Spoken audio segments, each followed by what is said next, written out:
ચેનલમાં આપનું સ્વાગત છે। આ ચેનલને લાઈક કરો અને સબસ્ક્રાઇબ કરો। આજે આપણે સાંભળીશું માંડલવાળી મા મમતાળી માંડલ ગામમાં હાજરા હજુર બિરાજનારી મા ખંભલાવ માના ઇતિહાસની વાત।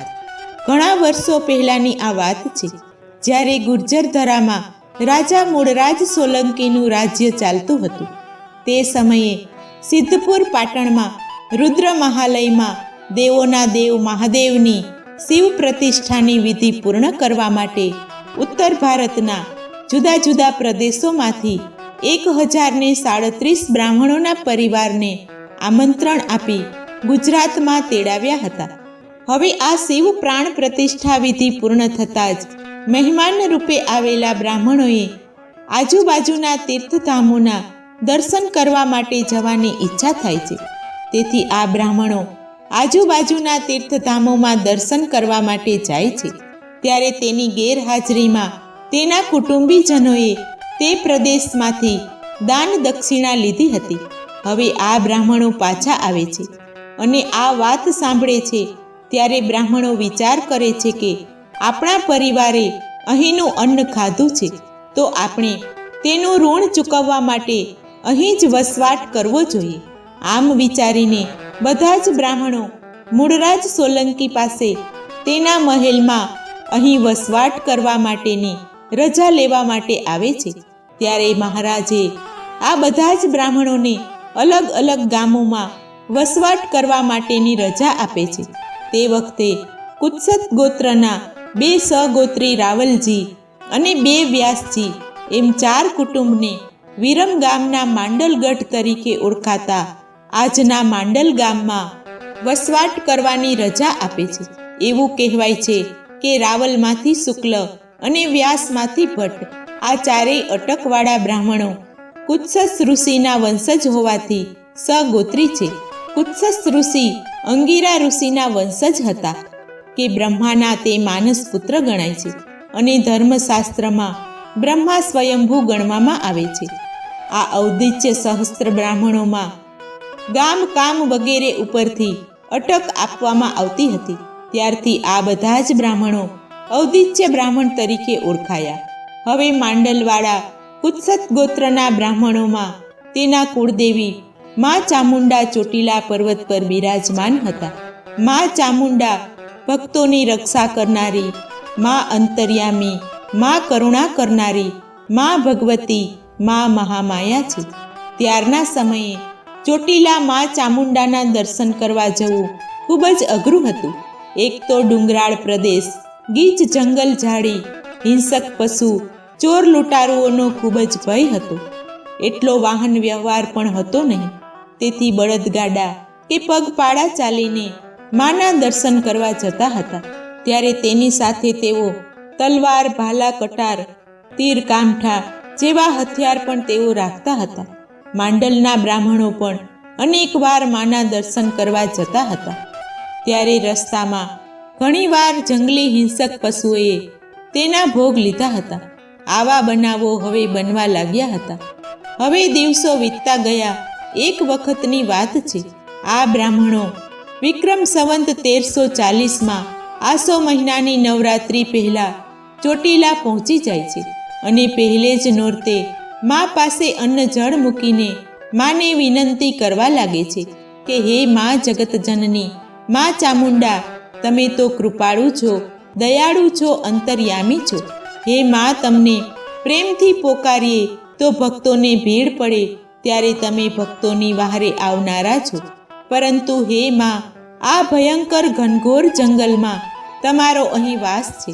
તમારા દર્શને આવતા અમારા ઘણા જ કુટુંબીજનોના હિંસક પ્રાણીઓએ અહીં જીવ લીધા છે।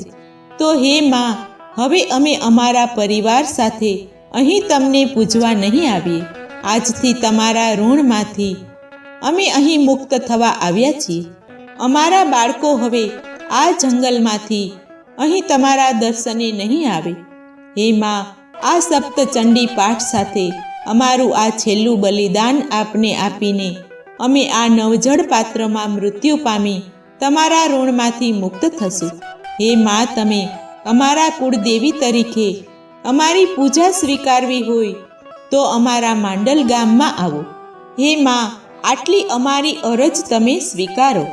જો તમે માંડલ ગામમાં નહીં આવો તો આ નવજળ પાત્રમાં પડીને અમે અમારા પ્રાણનો ત્યાગ કરીશું.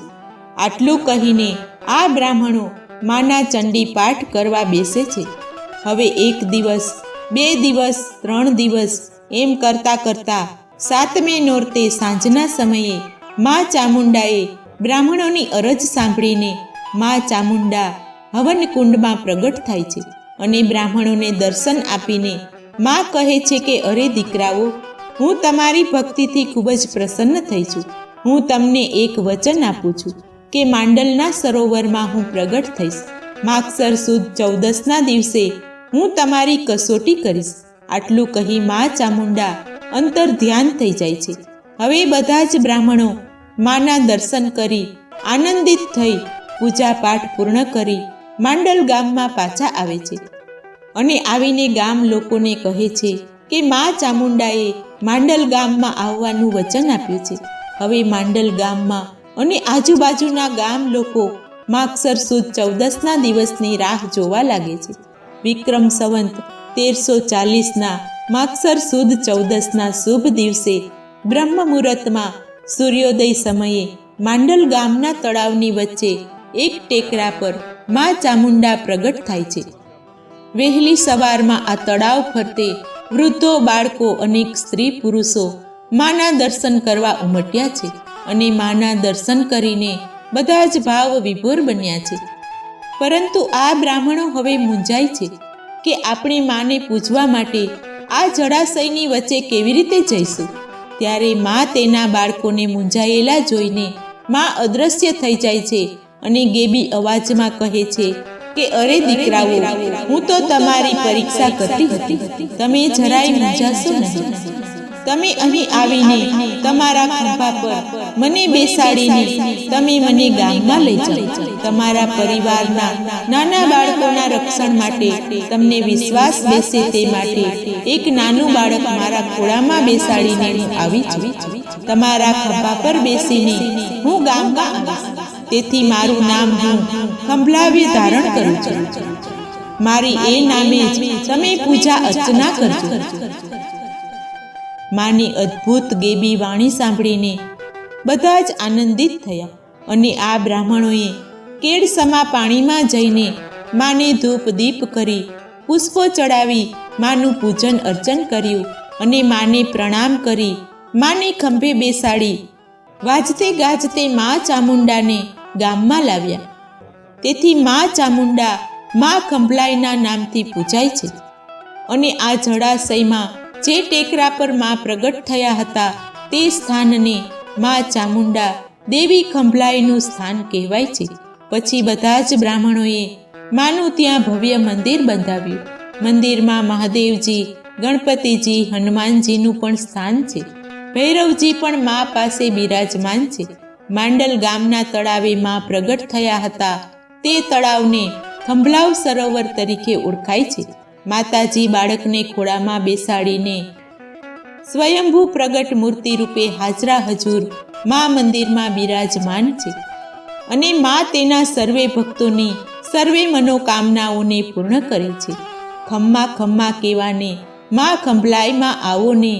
આવી જગત જનની માંડલવાળી મા મમતાળી, રાવલના રુદિયામાં રહેનારી, કરુણા કરનારી, કૃપા વરસાવનારી મા ખંભલાવ માને ઘણી ઘણી ખમ્મા હો. તો બોલો ખંભલાવ માત કી જય.